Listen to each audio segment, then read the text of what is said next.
Aje wase, this is Jake on the mic. Bazenga mwenyewe. And we are back again with another episode. I think we should be in episode 9 right now. Bado episodes gapi tulete our first guest on the show. I think one more episode, guys. One more episode. Tuko karibu hapo ndo tunaanza sasa kuomoka you guys. Ndio hivyo. Venye inafaa. Uko salama? Niko poa. Mental health. So what is happening ni venye nimekuchapia, I have had a very long weekend. Wow. In terms of kufanya kazi, so my sleep schedule iko effed up you guys. Jana the last time nimelala some good night sleep you guys, in the longest time. I get, man. Longest time. Na unajua nilikuwa naambiwa na waseka kina Albo that the moment sleep schedule yangu imekuwa effed up, itakuwa ngumu sana whatever kurudisha back. And I'm finding it out the hard way. Jana nimelala, by the way hakuna siku nimelala earlier than midnight. Nakumbuka tukiongea ilikuwa saa 2. Tuliongea mazee ikakuwa. Uliniambia umetoka. Anazi ni Tuesday. Uliniambia ulitoka Monday 3 am. Actually ilikuwa almost 4:30. God damn. It was a tough run, man. But it was successful. It was your deal itaingiana. Awesome. Demo guys. Your deal nika inaingiana. Congrats, it's a big deal. It's a big deal. Especially now ukijua venye vitu ziko around. Kuni you guys. But apart from that niko sawa. Health wise? Sijakwambia you guys, juzi nimeanguka kwa bafu you guys. Shazeka. God damn. Naumwa na hii side yote. Karibu nilikuwa na alafu unajua hiyo time tulikuwa tumekosana na mama. So ninge dedi kwa hiyo floor. Angekuja aniokote you guys. Mpaka nilivunja choo you guys. It was bad you guys. How? So nilikuwa na stretch nichukue squeegee ya kupanguza maji ndio iende towards the drain. You guys, na nilikuwa najaribu ku acrobatics you guys. Unajua lakini bathroom yako ina nini? Anti-slip tiles. Sijafika bei. Tiles, normally tiles. Bado same answer, sijafika bei. Kwani wajeko tiles? Hakuna tiles? Ziko tiles but si hizi tiles za kawaida. How do they do that? Nakuambia na I think I should actually get an anti-slip mat too. Yeah, mat. Because God, nilianguka nimevunja choo you guy hata sijui. Unajua kuna hizi mats za wall to wall. Zenye zinakujanga ni ka domat. Those are a bit cheaper. Ni kitu kama mkeka wa mbao hivi, the way they normally fit it end to end. I saw my life flashing before eyes. Unajua ni mwananga wasi ana dedingi 1000 ways to die you guy uko kwa bafu tu.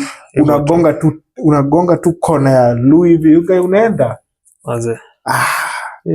Na bado na whatever maumivu. But napambana tu.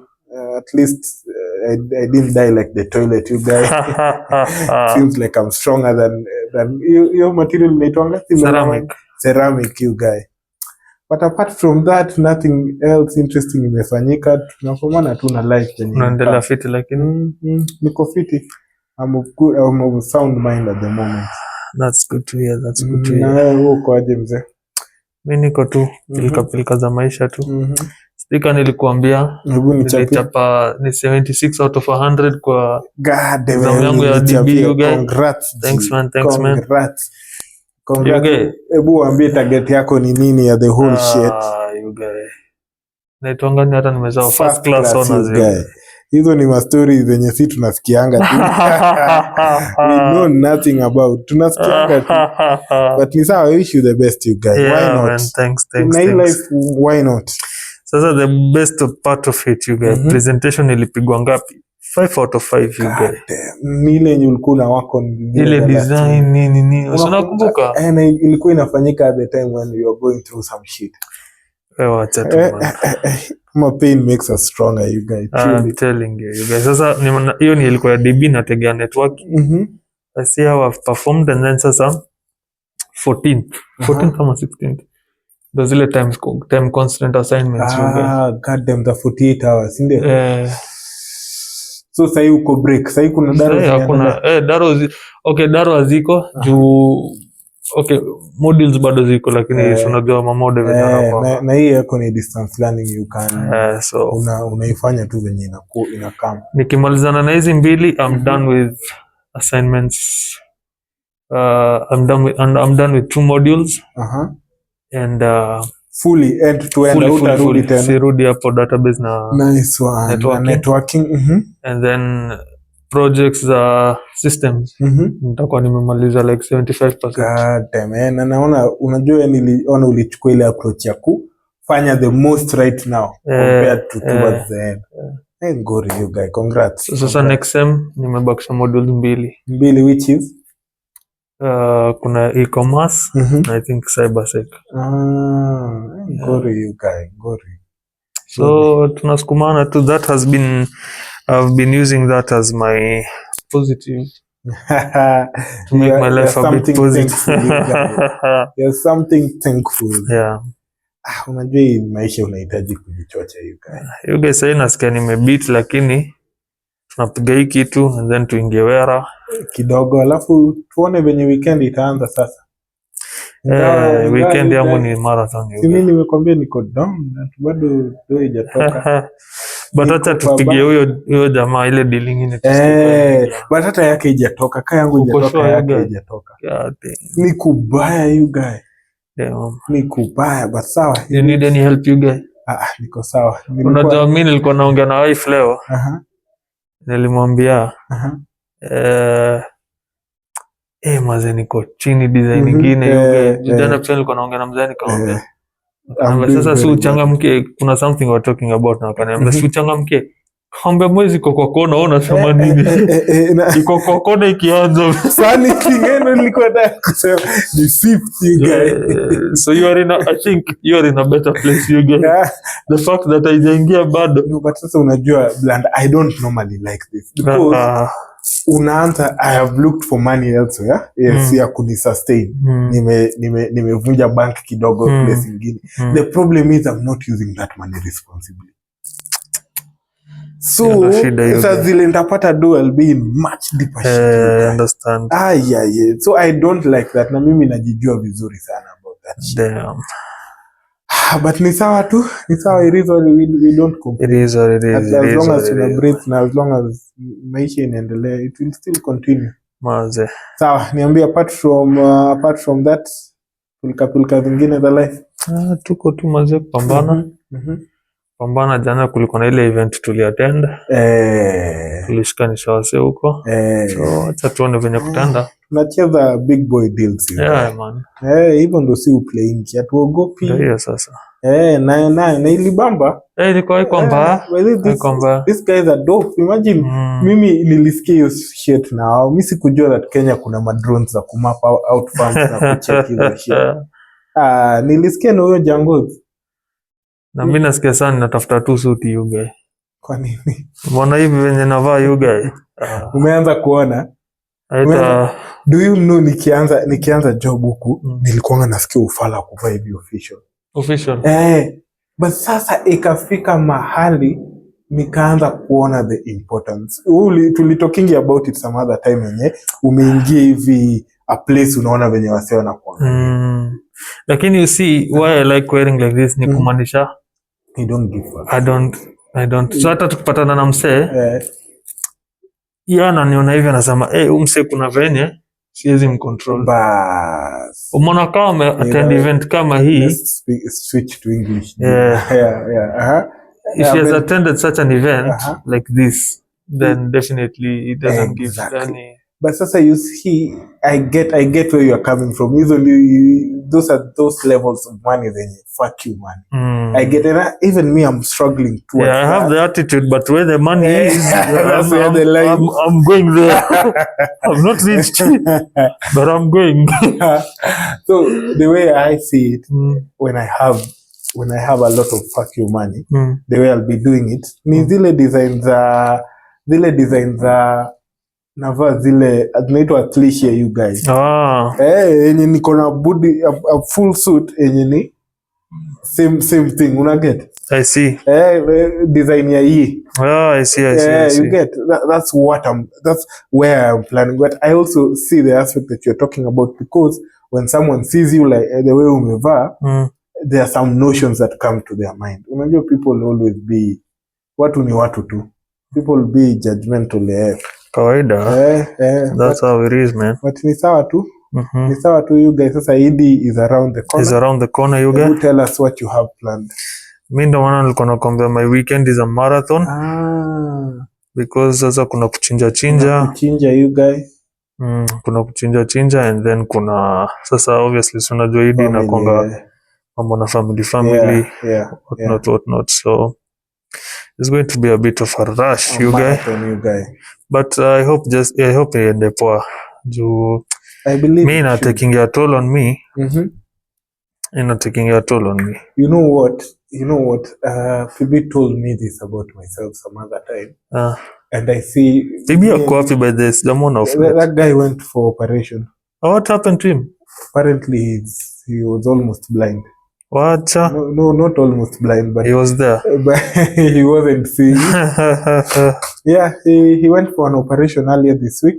Anaendelea kwa recovery. The nigga is not answering my calls, imagine. Kawaida yake. Nimecatch naye. And then I found him talking to Mids. Nikamwambia I'm calling you. But let me advise you one thing. Don't take it personal. Don't be like that other guy, you guy. Who? So you know the guy, if you don't pick his calls, he starts crying. Don't be like that. No, hapana, I don't have any beef about him. Nile tu kimchezo.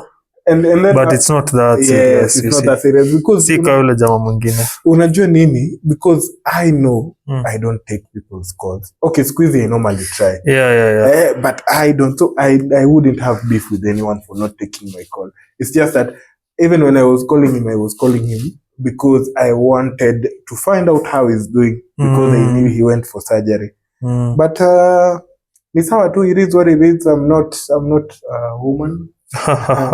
Don't have too many feelings about such shit. It is what it is. So yeah, alikuwa ananiambia I am what they call an extroverted introvert. Yeah, nikikuwa my best place, somewhere where I enjoy being the most is alone.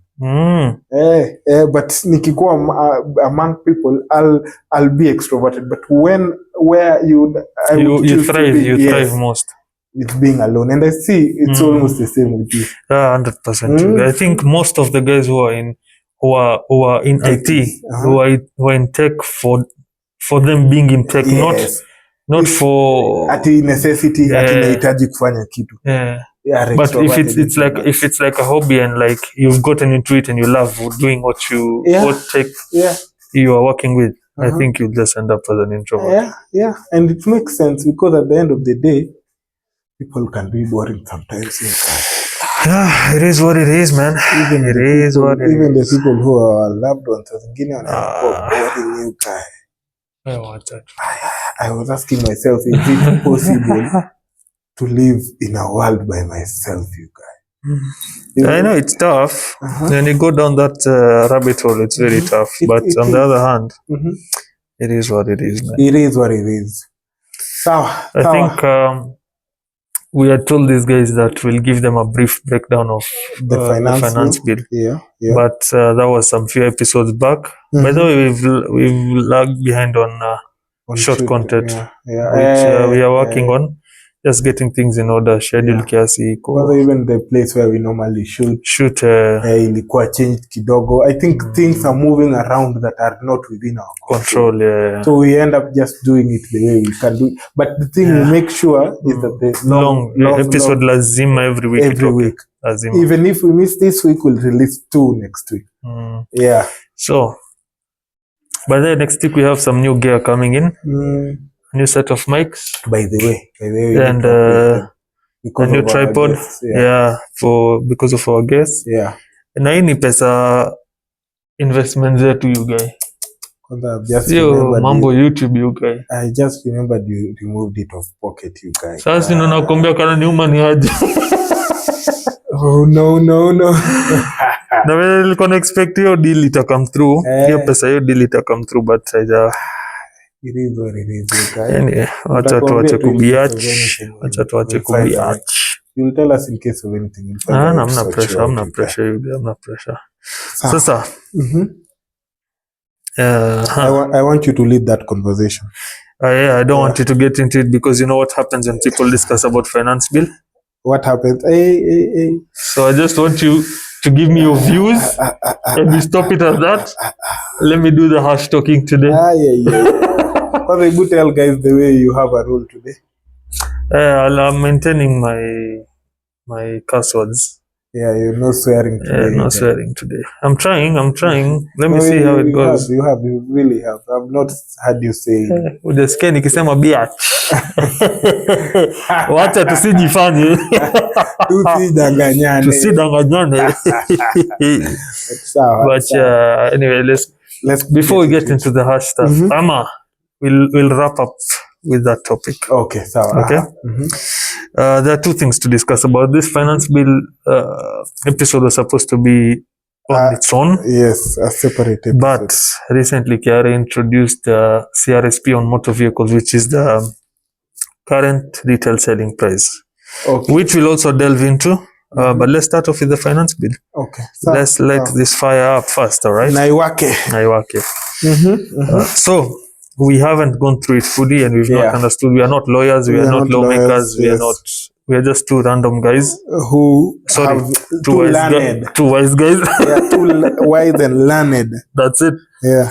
So we are giving our views. We might be wrong. Take whatever we say with a pinch of salt. And tell us kama mnaona tuko wrong. And then if you have any lawyer watching and you want to come over on the show and break it down to us or brief us on how this works and how it is, you're most welcome. Fikeni pale tuta-create email tuambie, right? Yeah. Ama you just drop it down in the comments. We will reach out to you personally. We'll reach out to you personally and give you a hit. Tutapanga hii kitu, sio? Kabisa. All right. Getting right into it is I've seen this poster on this is just a brief. So there are two aspects of it. We'll start off with a brief one and then we'll get into something more detailed. This one really on our Twitter or X, right? So the guy is saying why it's worse than ever and why it must be rejected. Okay. These are the proposed. This is the proposed finance bill. There's tax on newborn care. It's not. This is not new actually. I'd seen it in the last finance bill. I remember. Yeah, I'm feeling very pissed about that. And then there's you'll tell me which one hurts you most, okay? I think from in ascending order. Then there's fuel levy 10 shillings per liter. All right. Okay. And then there's diaspora remittance levy, which is tax on money sent by from abroad. Kenyans who are abroad. Then there is mobile money levies 1% on tax payments. And then VAT on all products, no more exemptions. So even things like bread. Yeah, there is tax on that. 5% agricultural tax, which is on tea, coffee, and avocado sales. Hello. I think that one is goddamn. PAYE is raised to 37.7%. For higher earners, 25 maximum. Goddamn. All right. Land rates and idle land tax is 10%.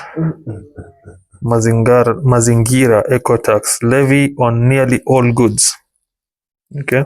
So those are two new taxes just off the top of my head that are being introduced for each and every item being sold. Every item, yeah. Nearly on all goods. Nearly, goddamn. There's internet access levy, 15% tax on bundles. And sugar tax. Really? Yeah. Hey, this guy. He's very creative when it comes to generating new tax points to deduct from Kenyans. What do you think will...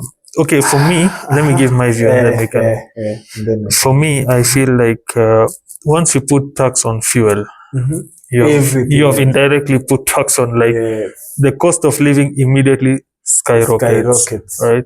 You add 10% to everything. So that's just gone. So those are three new taxes, me nakasirikia too. Like I just have issues with this fuel levy tax because that one indirectly just increases the tax of everything. Yeah. Everything from Yes. even you see even bread. If we say there is leave alone the aspect of no VAT, no more exemptions.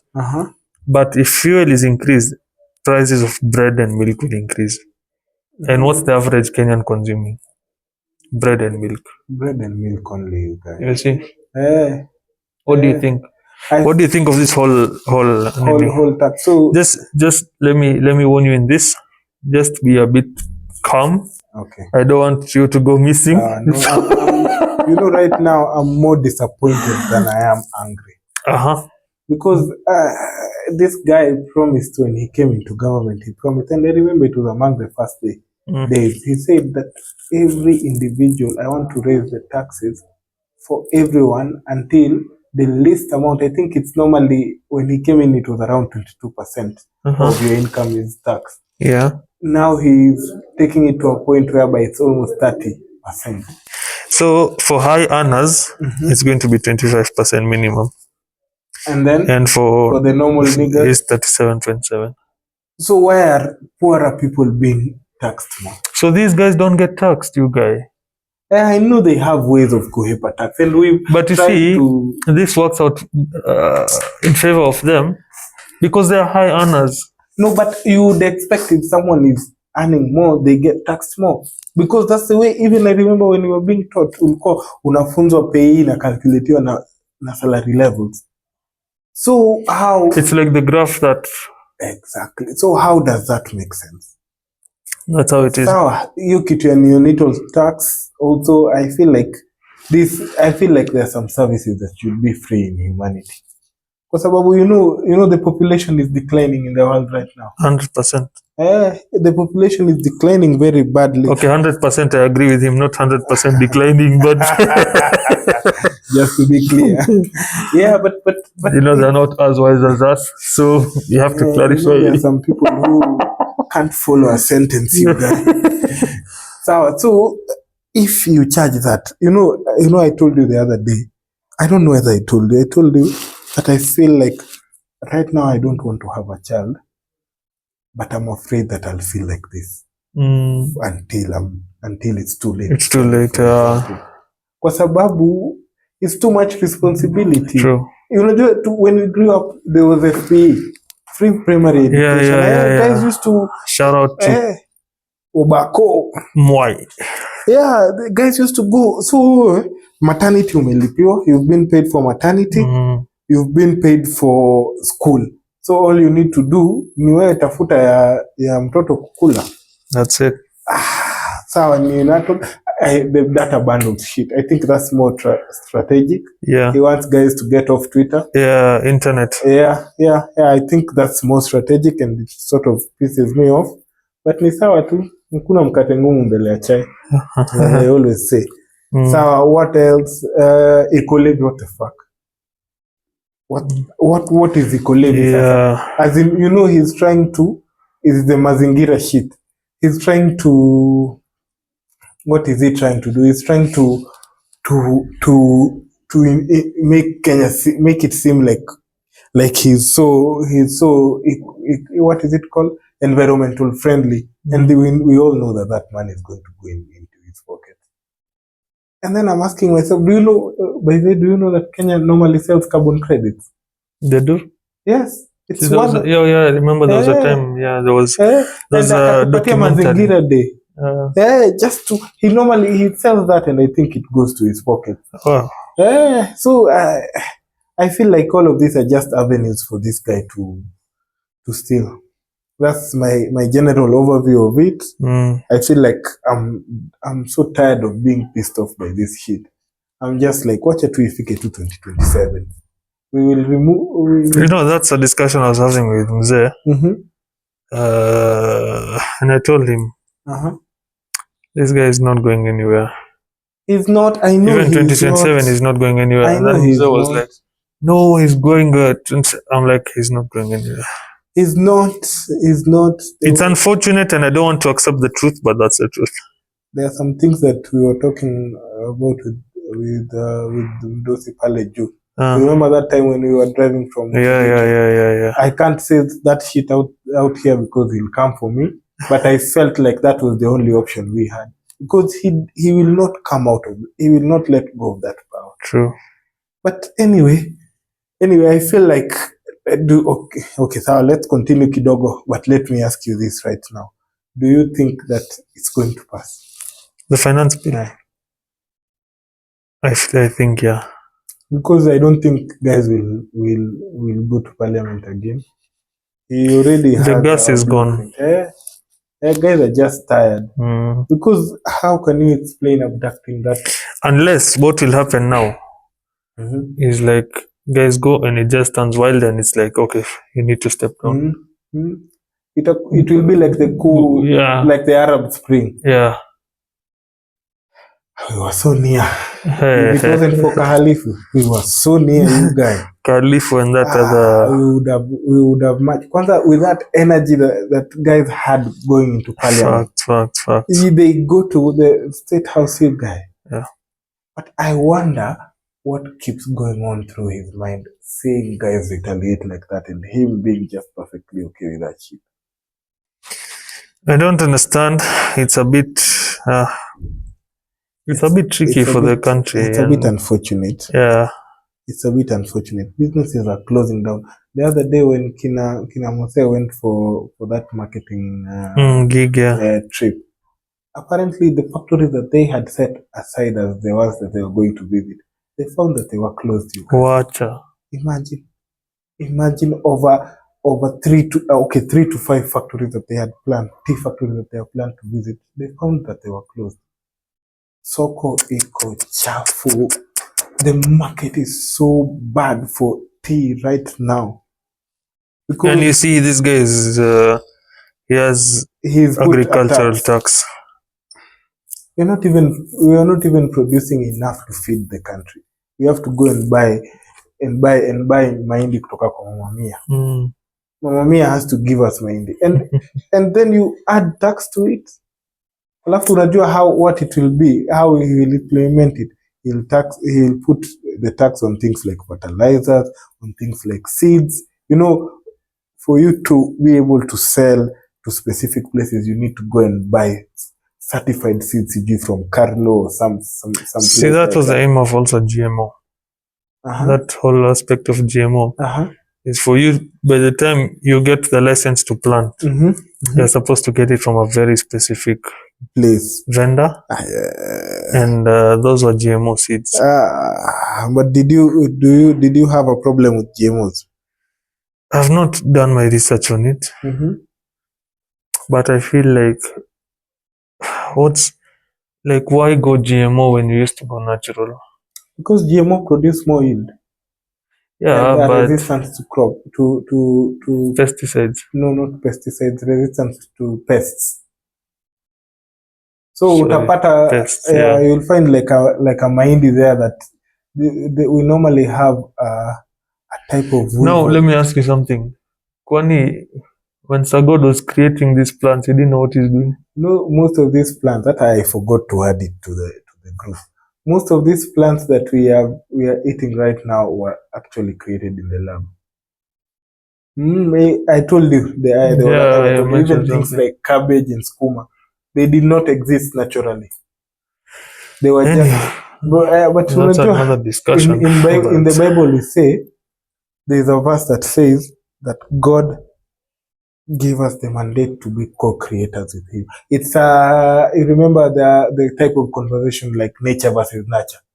It's a type of conversation whereby a human being supposed to. I remember reading it in theory. A human being supposed to do genetically modify DNA to create new things. By the way, what do you think about that? I don't know. For me, it's more of, and I don't want to comment on something I'm not sure of. Not sure of. Yeah. No, I'm just saying your thoughts, not talking about facts, the way you feel. Yeah, that's what I'm saying. My thoughts also. I'm not very You're certain. Not comfortable with them. I'm not certain on what, because I might do my research and okay, it makes sense. Let's do it. Yeah, right? And I might do research. I'm like, oh shit, no. I get it. It doesn't work. Make sense. Yeah. But I think I believe in. yeah, we're going. So I don't know. Mhm. We'll see about that. That's another topic that Yeah, we can for discuss another day. about, Mhm. right? Mhm. So here, When you bring your kuzo. yeah, Uh, here I have something running of. This is just a glance, uh-huh. and I think we also pressed on time. Yeah, I'm saying Right. time is really flying. I think what if we discuss more about this in more about the finance bill in that In episode? that episode. Yeah, in So- episode 10, just overview, Yeah. because we also have Guest. a guest, and Is let's we hear what his views are. Especially him as an expert. Expert, yeah. Yeah. And that one is going to be very long, probably even stretched to 2 hours. Yeah. XPAT guys, not Mm. PERT. Haha. Yes, you said you have to Explain it to these guys, huh? Uh-huh. So I've seen. What else have you seen that you would like to us to maybe talk about briefly? Exempt products, proposed indirect tax VAT. Exempt products will be taxable at 16%. Right? Damn. So proposed products include instruments and appliances for aircraft, locally assembled motor vehicles for transportation of tourists, and input for the manufacture of passenger motor vehicles. So this is VAT, right? And then there is he's continuously killing the manufacturing sector. Exactly. I have told you about yeah. the factory. So removal of items from the zero rating to the exempt An schedule. item like what? So proposed products include locally assembled and manufactured mobile phones, electric bikes, input for manufacture of animal feeds, solar and lithium-ion batteries. You guy, you know when he came in like 1 year into it, he added the tax for solar panels. Yeah, I remember. So right now I'm seeing even locally manufactured phones, electric bikes. Yeah. Yani he's killing the industries one by. And you know what normally happens in other countries? If you go the solar way, it's cheaper for you. Not cheaper. They pay you. Yes. They pay you. They pay you to use solar. I've seen proposed indirect tax changes, excess duty on spirits. Jamaa unaenda kuumia. You know you already raised the taxes. Excise the bill proposes to impose excise at 500 per litre on spirits. Remember like 5 years ago when I was in campus, I used to buy a mzinga. Okay, that cheap liquor shit, 400 shillings. Right now it's almost 700, you guy. I was looking in the crazy, it's crazy. It's a bit tough. Yeah. And also I saw the nicotine products have been banned. There's a link I sent you. On the in the group. I haven't gone through the nicotine products have been banned. So when you say even cigarettes, you see the e-juice and stuff, prices are about to skyrocket and they're about to stop. Stop. I also warned you in the group. You didn't look. But you know what? I'm almost quitting anyway. Almost. Keyword. Almost. Check whether it's still recording. It's recording. It's recording. It's up. Okay, I'm a bit paranoid. Okay. A bit, we are talking a lot here and then. So I'm just like skimming through these things, but I think we'll discuss more of it in depth when we have David on the show, right? Yeah. But I think we've summarized a bit on the crucial points. Anyway, I've learned a bit more than what I knew. Yeah. The guys who are watching, when the guys watch, they also learn. Sure. So now the thing that triggered me most was it triggered me for us to discuss about this finance bill topic also was the aspect of CRSP, which stands for Current Retail Selling Price for Used Motor Vehicles. So what does that mean? This was dated on 30th of May 2025. KRA wishes to inform. This is an official communication memo from KRA.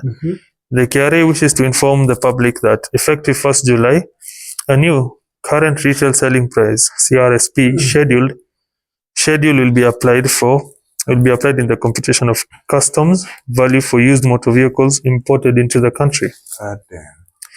This follows an extensive stakeholder engagement with stakeholders to ensure the new CRSP factors in their feedback. Okay. Stakeholders you might think are dealers, importers. Kumbe it's Kasongo and Murkomen. Right. The updated CRSP list has been published on the KRA website, which we'll go through shortly. Importers and other stakeholders are therefore encouraged to visit the page and familiarize themselves with the new list and acquaint themselves with the charges. Okay. Commissioner for Customs and Border Control, apply for tax amnesty now. All right. So now let me advertising KRA. Let me quickly brief you about. So before you go into it, just explain to me on a high level what are CRSP. So CRSP is current retail selling price. Okay. It's been there for the longest time, but it was an outdated list. Yes. All right. Yes. And what used to happen is you used to bring in mostly what used to happen because most cars weren't on that list. So previously what importers used to do is bring in a invoice from abroad, from JAP or wherever you're importing your vehicle from, and show KRA and tell them, look, I bought this vehicle at this much, and then they calculate tax accordingly. Okay. So now KRA sat down and said, these are the figures, and this is how much tax is. They normally have a tax calculator in where you you select the motor vehicle or you put the details of the vehicle, and it gives you the total tax is this. It's not an application, it's not a web-based, it's a stupid old effing macro on Excel. All right.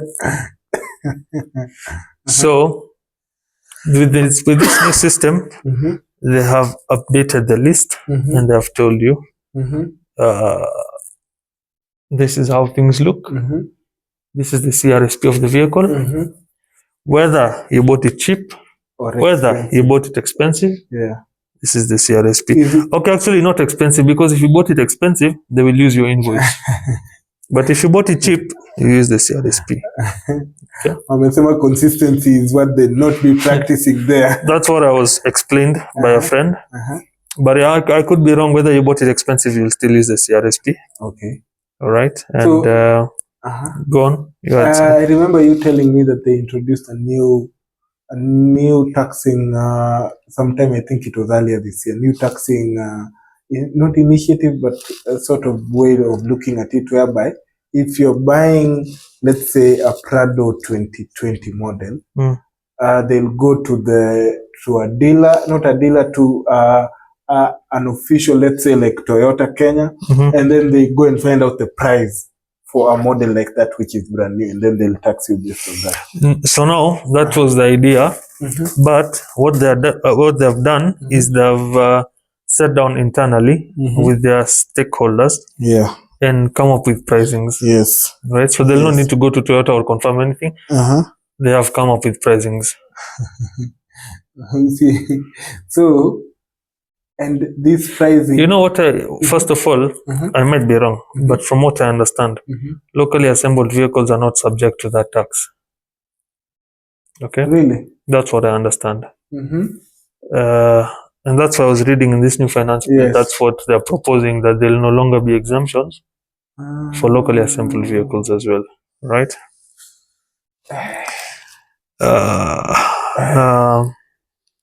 What a time to be alive. I know, it's a bit challenging and tricky. We just go on and so, any more questions about CRSP? No, I want you to continue now. Now we get into the real stuff. Okay, just so here we have okay, so continue. You had something to ask? So they've given you a list of all the cars known to man, and then not all the cars known to man, quite a number of cars. Most of the cars. Wait, I'll show you. There are bikes in this list as well. Should we start with bikes? Yeah, let's start with more familiar territory. All right. We have Suzuki Hayabusa. You expected that to be fast? Yeah, of course. You best believe. They've set it at a stunning price of 2.789 million. So that is the amount that is the CRSP. Okay. Okay. That's the standard price of a busa. That's what they're saying. Uh-huh. So now what will happen is you will pay tax on, you will add your tax on 2.789 million. Is it 16%? No, it's not 16%. It's not 16%. What type of tax is it? There's quite some. Why? There's quite some tax that that is normally there's quite some number of levies. Okay. Just a second. Let me just. I know I'm not prepared in this. I didn't come prepared. It's okay. Because in the meantime, you can give your 2 thoughts on the CRSP and the whole tax. So let me ask some more questions that I understand. So it doesn't matter if you're buying a Suzuki Hayabusa 209 model. So you can't import 209. You're only limited to 8 years. You can't 8 years. So it doesn't matter if you're so even if you bought a used one, because this is a CRSP of a new one. So even if you bought a used one, you'll still pay. You'll still pay that amount. So they're encouraging us just to buy new vehicles. And unajua the problem is they're taxing you all over. You don't even have disposable income. And then they come and do such kind of BS. Yeah, because the way it stands right now is you don't even they've done you dirty on the eco levy, the fuel levy, the whatnot, and now so no nakwambia, even if it's a second hand one, if the engine is not even working the right way. It might not be the best, right? But that's what they are saying. So I have something here. Let's go back to this list and select a vehicle, for instance. Okay, motor vehicle. Let's do like a note. That's a common vehicle. Not all right. Let's do that. A note or a Demio. That's the go-to for niggas nowadays because of fuel consumption. Nissan GTR, Nissan Note. Let's take what do we take? Note X or Note E-Power Medalist, right? Yeah, I've seen most of those around. Where is it? Which one is it?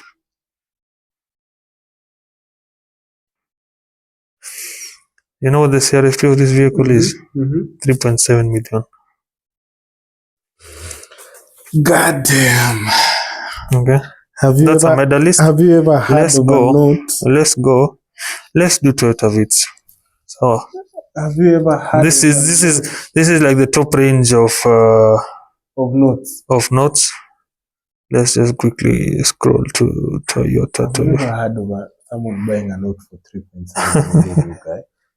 Any pesa ya Prado, what are you saying? Toyota Vitz. Vitz.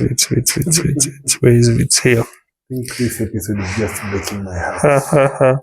So we'll do Vitz Hybrid F. Okay, I don't know what F stands for. I'm not a Vitz guy. CRSP 3.4 million.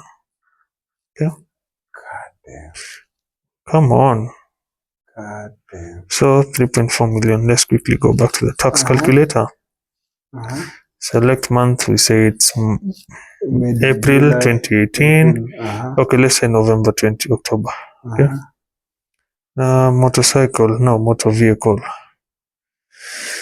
This is on their website. Yeah, they have a tax calculator. Guys, once we get editors, ingekuwa mnaona kwa screen.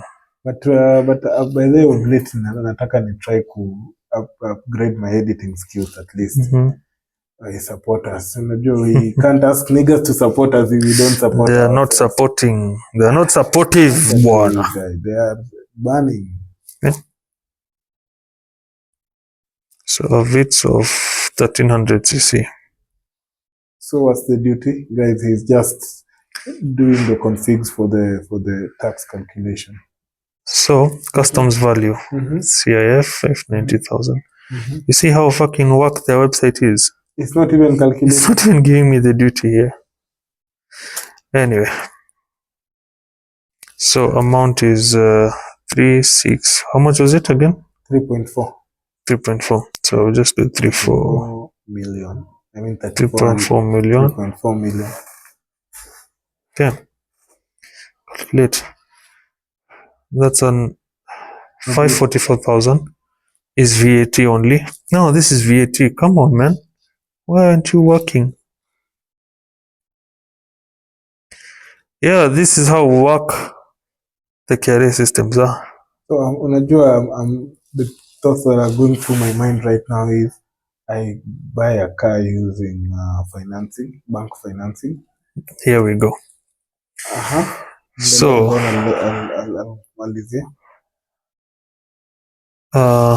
this is not updated, but what it assumes is CRSP. The old CRSP was 1.8 million. You see, the new CRSP is 3.4. Almost double. So then it tells you have a calculator over there, right? Yes, I can do the calculations. Okay. So we do 16% of the 3.4 million first. 16% of 3.4. 3.4, yeah. That's VAT. No, this is VAT separate over here. 5. So custom value. If okay, I don't know how this is working or how these guys doesn't make sense. How these guys are doing their calculations and what methodology they're using. So here it is. If you find a vehicle like Probox, Toyota Probox, it's going to almost 500,000 duty. Previously it was 100 and something thousand duty. If you go for a Nissan Note, it's coming to almost 500,000 duty. Previously it was 232,000 duty. So see, that's what I'm telling you. I buy that car using financing. I'll get it at 1.8. Perfect. Here is what we are looking for. Currently, used vehicles from markets like Japan and the UK are subject to plan 35% of import duty and an excess duty ranging from 25 to 35%, a 16% VAT, railway development fee at 2%, as well as the importation declaration fee, which is 35%.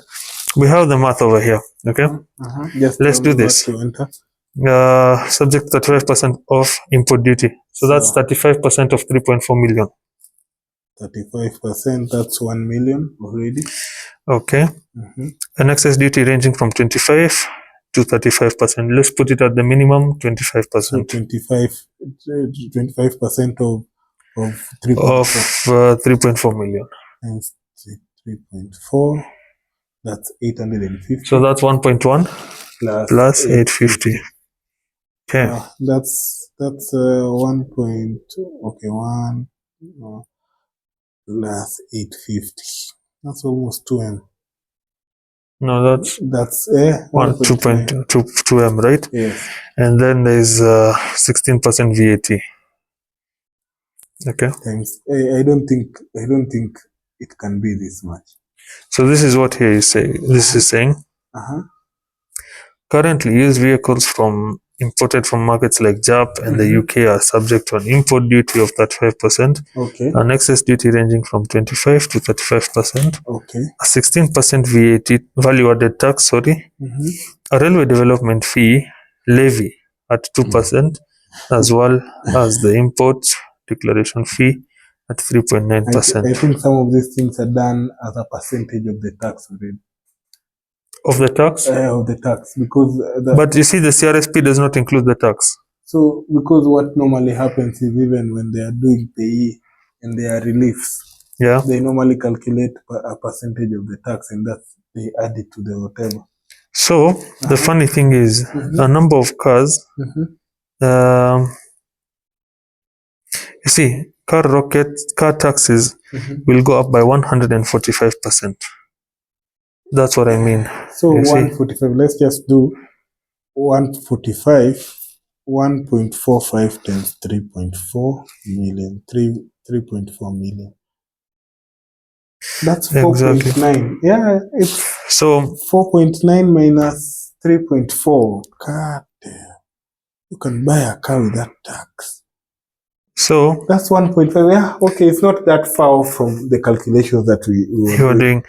So importing a Vitz hybrid will cost you 3.4 million for a Vitz. That is without tax. So a CX, this is claiming that that's inclusive of tax. A CX5 will cost you 6.8 million. God damn. Imagine a Prado that you can get with that money. That's a locally used Prado. No, it doesn't matter. So what they've done is they've decreased the CRSP for high-end vehicles.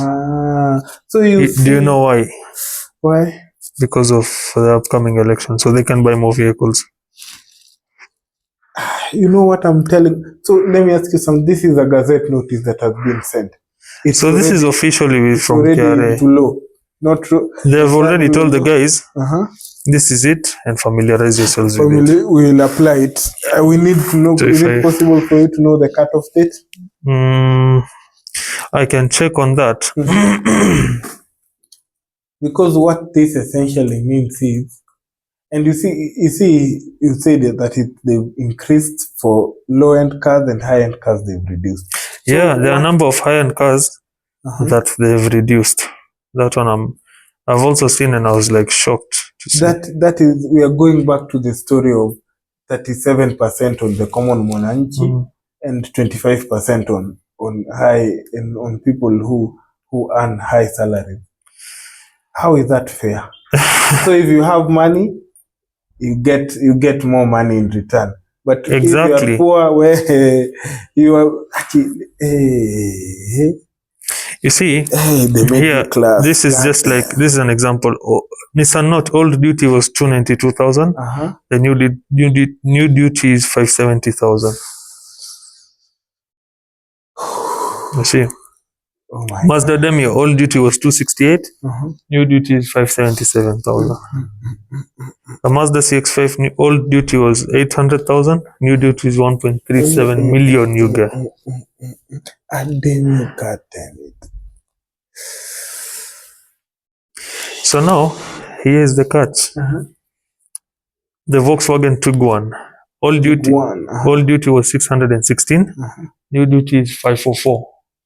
So that has gone down. Why? Because DCI used Tiguan a lot. The Prado TXL, old duty was 1.42. New duty is 1.35. Okay, it's not gone down with the same range that the whatever but has gone it's up, still but gone still down. It's still significant. It's almost 100 Gs. Listen to this. The 2024 Prado 250. Old duty was 7.8 million. Guess what the new duty is? 4.6 million. Oh my fucking God. Okay, let's go. Land Cruiser 200 V8. Old duty was 2.8 million. New duty 2 million. 1.8 million. A full million in reduction. LX 570. Old duty was 3.8. New duty is 3 million. So, how does that make sense? How can you justify that? Unless you are importing a premium SUV. That's when things will work out for you. You see, your 2.8 duty is the amount of money people have to buy cars. You see, the thing is, I don't know, but imagine you imported a car, sawa. This is effective. See, I told you, okay, you're asking about when this thing will be effective 1st July. So, new government, yeah. So you have a car coming in. We are in June. God damn. It takes approximately 40 to 50 days for the car to arrive. By the time in Africa. So let's say, for instance, you went and imported this specific vehicle called the Volvo 2018 XC60 D4. You're expecting, you had planned yourself to pay a duty of 952,000. Okay? But now KRA released this and they told you from 1st July you'll pay a duty of 1.7 million. That's almost over 700, yeah, almost 700 plus thousand. Almost 700,000. Now, Joe, people who import magari nika wale wase wenye walikuwa effed up na Cairo. It's like those niggas, they don't have uni life savings. Those are life savings guys have put down. Now you tell me, how will dealers handle this? Because dealers have cars coming in, right? The clients they don't have ready clients. Most, Yes. like a number of them don't have ready clients. Yeah. A number of them have. Yes. But consider that dealer who does not have a ready client. He imported the car, so it is at the showroom and Yeah. he can get a client Yeah. to buy it. Yeah. Where will he remove the extra money from? Hakuna number one going on loss, number two running out of business. Instantly. Kwa sababu how will you justify selling a Demio for 4 million? So I've seen this specific Volvo on the street, Sana. It's a very good car. Uh-huh. It's a Volvo S60 T5R design. Uh-huh. Many guys have this specific vehicle. Uh-huh. Previously, you are paying 795,000. Uh-huh. From 1st July onwards, you'll be paying 1.87 million. So how do you justify that 700,000 increase on the cost ya hiyo gari yako? So now come 1st July, Uh-huh. you will see so many vehicles being auctioned off at the port. Let me ask you something now that you've mentioned auction off.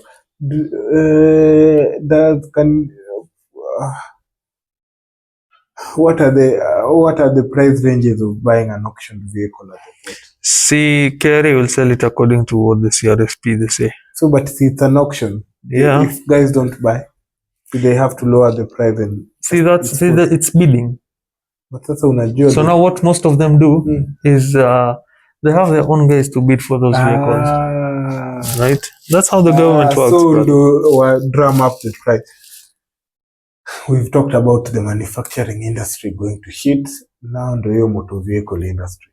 Because you just can't. Look at this. A Porsche 911 Turbo S will go from 4.7 to 13 million.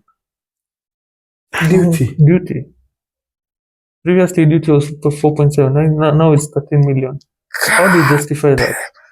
I'm telling you, unalala, una run out of business overnight.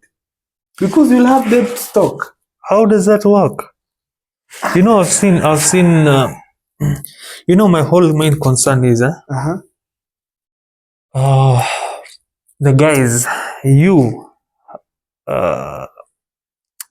you know, in our country, there's Alto, Vitz, Demios in Uber, right? Now, do you think Uber prices will go up? Concerning, how will they go up? Because fuel levy? No. Apart from the fuel aspect, we are just discussing about this. Do you think prices will go up? So wewe umenunua Uber yako for like 5 or 4 million. You bought your Vitz at 4 million. How will you even break even? A bit at 4 million is crazy, you guys. It doesn't make sense. But you see, you bought it using loan. Financing. God, alafu unajua na imagine close to 10 years ago a Vitz would go for 600,000. Easily.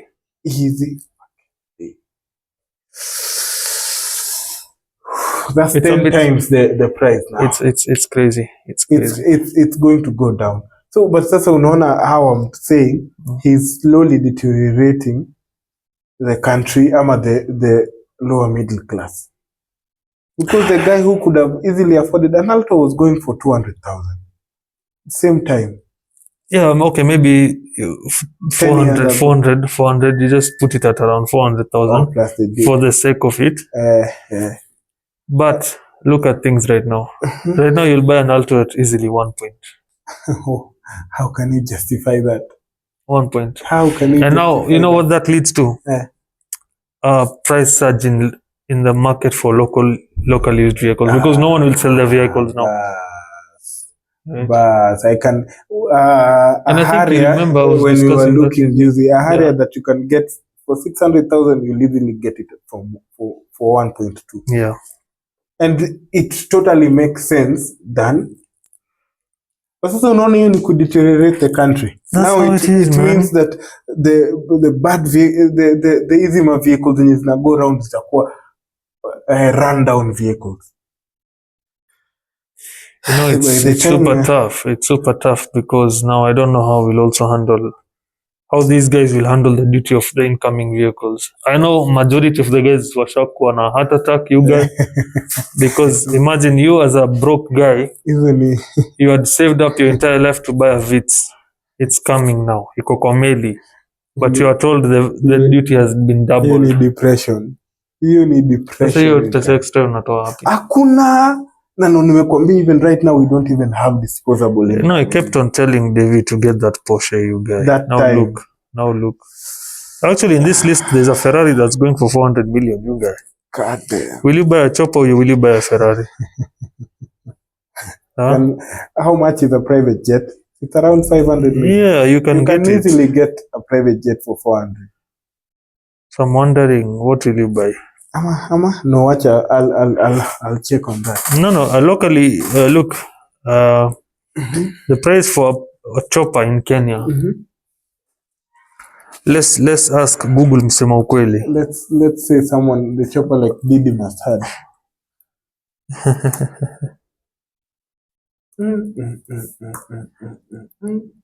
225 million. It's not that bad. 350 million. And then here, you have a Ferrari that's costing 400 million. Touchdown cost. Me cold, you guy. I'll just pull it up for you. You see which Ferrari I'm talking about. Let me even Google it.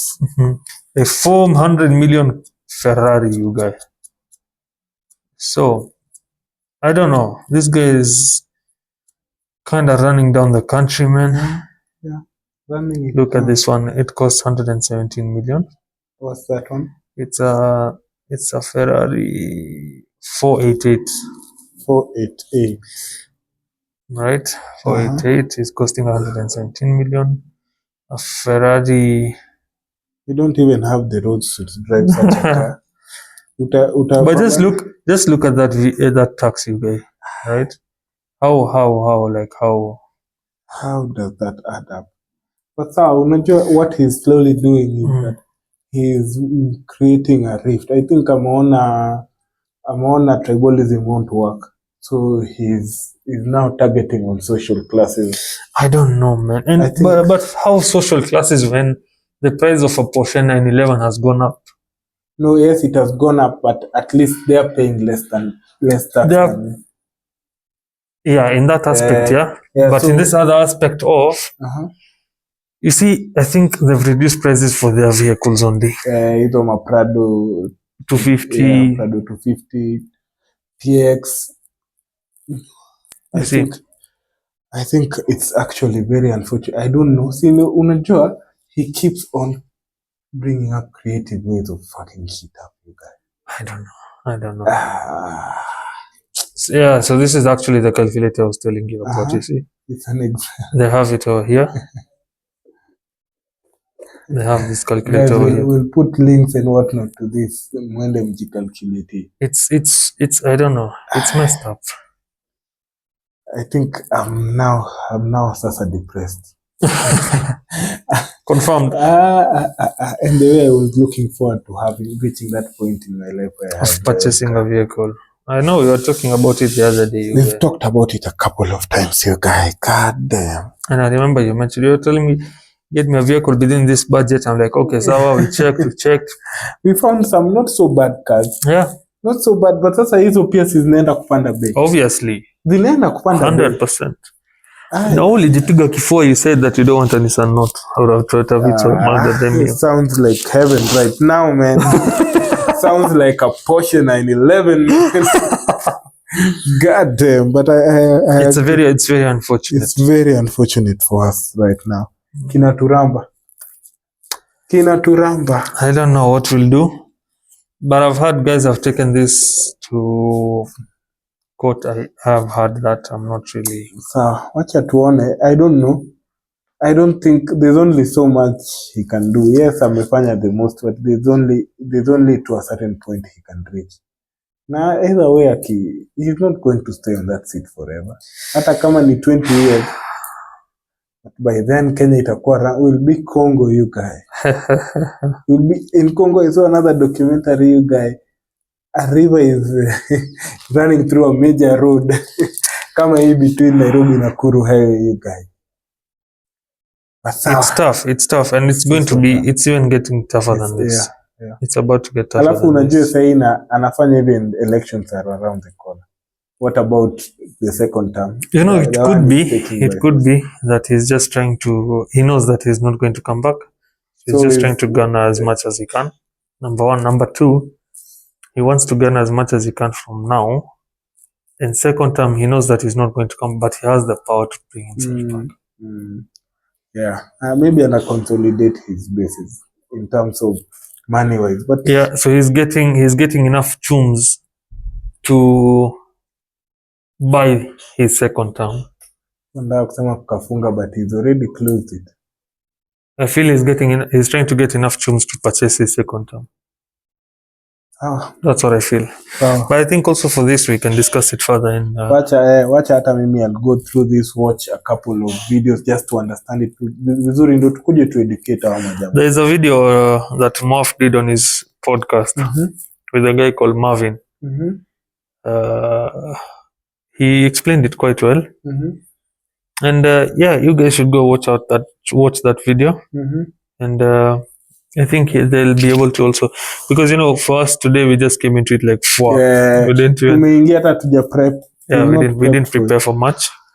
But I think after Davies, whatever, we'll do a deep dive into that shit. We'll do a whole episode discussing on the taxes and the VAT. Yeah, 100%. I think episode 11. Let's plan for that. Sawa. Naona muda umetupa kisogo. I have one thing to talk about. I wanted to talk about Boni, you guy. But I don't think we'll discuss about that. Boni Kalole, or we can do a short episode maybe on Monday. And Boni, the guy that was tortured. I know who you mean. That by Mama Mia. Was tendewa to Ibrania, you guy. But I think, what were your thoughts on the UCL final? Very disappointing. You see what I'm prepping today? It's not because I support this team. But you know, I remember us talking about it, and I remember you were saying you didn't want them to win because it would mean that Mbappe is I've just confirmed that curse is on us.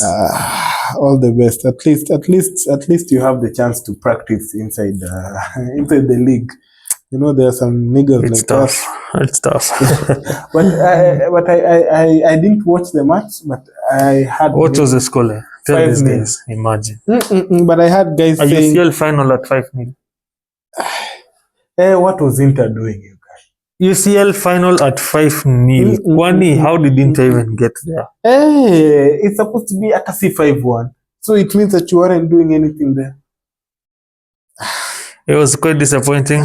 I've just, as I mentioned before, I wear this because of the design. Looks dope. Not because I support PSG. PSG is in the Farmers League, so like they were the great CR7 side. Right. So anyway, I think today has been a push. Yeah. Pushed it a lot. And I think today has been sort of a sad episode. Yeah. But at least we've educated you guys. Yeah. Right. And watch out. There might be something in the comments that might, not comments, but description box that might shed a bit more light to this. Shed a bit light and might trigger your fancy. I'll not say what it is because they'll come for me. They can't come for me, but they'll come for my co-host. And if they come for my co-host, if they come for me, I'll sell this nigga out. I have his idea. I know this guy, and that's why I'm saying if they come for my co-host, I'm gone. Just the only mistake that I'll ask him to do is to call me and tell me, "Oh, go happy. Where are you? They have come for me." And I even know me now. I know those niggas. Those niggas track you. So I who said I'll go with my phone, you guy? No, I don't know. Let's not talk about that because I'm paranoid. No, don't worry, not you guys. So all right. I think it's a wrap. Let me look whether I have a joke. What do you have for us? Give us a quick one. Why did the man miss his funeral? Because he was dead, you guys. He wasn't feeling himself, you guys. What's the worst gift to give at a funeral? Why do you have funeral jokes, man? Condolences. What? No, just say that one. That's what I've found. What? Just say that one. CPR guy. Oh. People say nothing is impossible, but I do nothing every day. Still here. So I think I'm done. Those are the only hot ones. That's a dope one. That's a dope one. That's a dope one. Sawa, guys. Thank you for watching. So don't get too depressed about this. Go and take some alcohol. Go and drown yourself with work. you just let the steam off, you guys. Nothing is permanent in this world. Yeah. And again, we forgot to say this in the beginning, but subscribe, guys. Subscribe and share the link of the channel. Call your guys on board. Ask them to come and subscribe, like, share the video, comment down below. Tell us what you think, what we should improve, and what we need to do. Yeah. And we might listen. Yeah, it's not assured that we listen to what you say. That's what I'm saying. We might listen or we might not. Yeah. All right. So it is what it is. It's been the two wise guys. It's been Bazenga and Jake on the mic. from the two wise guys. Adios.